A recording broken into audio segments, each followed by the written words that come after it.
নমস্কার বন্ধুরা, SB academic সেন্টারের প্রত্যেকটা ছাত্রছাত্রীকে স্বাগত। আজকে আমি মাধ্যমিকের এবিটি এর টেস্ট পেপার সলভ করাবো 2025 সালের। আজকে আমি মাধ্যমিকের ভূগোল সলভ করাবো। ঠিক আছে, আজকে পেজ নম্বর 324 নম্বরের পেজটা আজকে সম্পূর্ণরূপে সলভ করে দেবো। ঠিক আছে, তো দেখতেই পাচ্ছ 324 নম্বরের পেজ, ঠিক নিচের দিকে প্রশ্নগুলো আছে। 1.1-এ বর্জ্যত প্রক্রিয়াগুলির মধ্যে সবচেয়ে বেশি প্রভাব ফেলে নদী। 1.2-তে মরু অঞ্চলে শুষ্ক নদী খাতকে বলা হয়, অ্যান্সার হবে ওয়াদি বলে। 1.3-তে ওজন গহ্বর সৃষ্টির জন্য দায়ী গ্যাস হলো ফ্রেয়ন।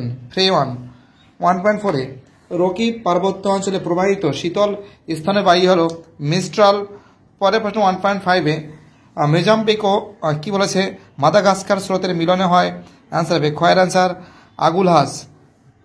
পরের প্রশ্ন 1.7-এ ল্যান্ডফিল থেকে উৎপন্ন গ্যাস হলো, অ্যান্সার হবে খয়ের অ্যান্সার মিথেন। 1.8-এ উচ্চতম মালভূমি হলো লাদাখ। 1.9-এ ভারতের সর্বপ্রথম কার্যকারী নদী পরিকল্পনা হলো খয়ের অ্যান্সার দামোদর। 1.10 ভারতের কেন্দ্রীয় বনভূমি গবেষণা কেন্দ্রটি রয়েছে দেরাদুনে। 1.11-এ বলউইল পোকায় আক্রমণ ঘটে কার পাশে? 1.12-তে ভারতের একমাত্র বন্দর কেন্দ্রিক লোহ ইস্পাত শিল্প কেন্দ্র হলো বিশাখাপত্তনম। 1.13 আরব সাগরের রানী হলো ঘয়ের অ্যান্সার রাঁচি। 1.14 ভারতের উপগ্রহ গবেষণা কেন্দ্রটি হলো ইসরো। এবার আমি শুদ্ধ সলভ করেছি। দেখো এখানে যে সমস্ত প্রশ্নগুলো আছে 325 নম্বর পেজটা সলভ করাচ্ছি, যেখানে আমরা দেখতে পাচ্ছি মাধ্যমিক এবিটিআর টেস্ট পেপার সলভ 2024-2025। প্রথম প্রশ্ন 2.11 পার্বত্য হিমবাহ থেকে হিমশৈল উৎপত্তি হয়। তো দেখো এটা কিন্তু ভুল আছে, কারণ এটা মহাদেশীয় থেকে হবে। 2.12 শিলাময় মরুভূমিকে আলজেরিয়ায় হামাদা বলে, না ভুল আছে, কারণ এটা কি হবে, এটা সাহারায় কিন্তু বলা হয়, কিন্তু হামাদা বলে। 2.13 ভ্যান অ্যালেন বিকরণ ম্যাগনেটোস্ফিয়ারে দেখা যায়, এটা ঠিক আছে। 2.15 ভুল আছে। 2.16 ঠিক আছে। 2.17 ঠিক আছে। এবার এই প্রশ্নগুলো সলভ করেছি, দেখে নাও তোমরা। ঠিক আছে, খুব সুন্দর করে তোমাদের আমি বোঝানোর চেষ্টা করছি। 2.21-এ হিমবাহের পৃষ্ঠদেশে সৃষ্ট গভীর ফাটলগুলিকে কি বলে?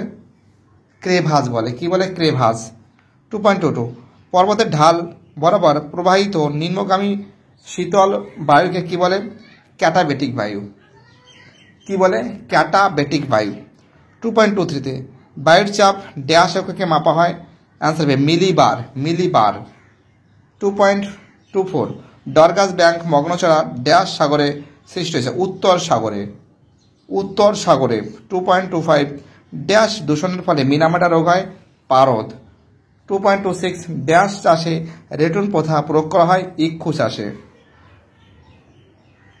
পরের প্রশ্ন 2.27 ভারতের শহর হতে গেলে ন্যূনতম জনসংখ্যা কত দরকার? শহর হতে গেলে কমসে কম 5,000 জনসংখ্যা দরকার। এবার এই প্রশ্ন করে দেখো। 2.31 ধোঁয়াধর জলপ্রপাত কোন নদীতে অবস্থিত? তোমরা জানো ধোঁয়াধর জলপ্রপাত কিন্তু নর্মদা নদীতে অবস্থিত। 2.32 মৌক্তিক মেঘ বায়ুমণ্ডলের কোন স্তরে দেখা যায়? তোমরা জানো স্ট্রাটোস্ফিয়ারে দেখা যায়।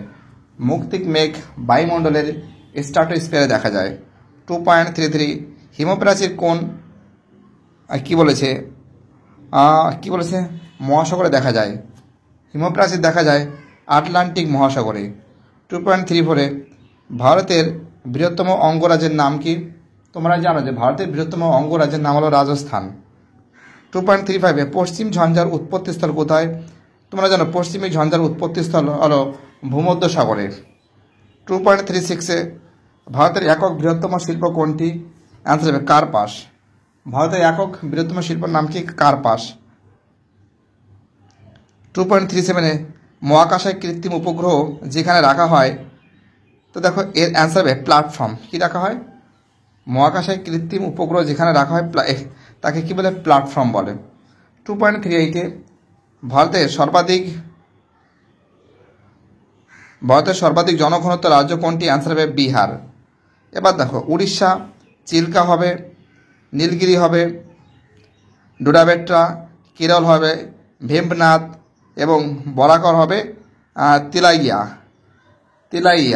তা বুঝতে পারছেন মোটামুটিভাবে যেগুলো ইম্পর্টেন্ট আছে সেগুলো সলভ করে দিয়েছি। ভিডিওটি দেখার জন্য এসবি একাডেমিক সেন্টারের তরফ থেকে প্রত্যেকটা ছাত্রছাত্রীকে জানাই অসংখ্য ধন্যবাদ। সুস্থ থাকো, ভালো থাকো, চ্যানেলের সঙ্গে যুক্ত থাকো, এটাই আমার একান্ত অনুরোধ। আর বাকি যে সমস্ত সেটগুলো আছে সেই সেটগুলো খুব শীঘ্রই ফটাফট করে আমি সলভ করে দেওয়ার চেষ্টা করছি। বাই, টাটা, সবাই ভালো থাকবে।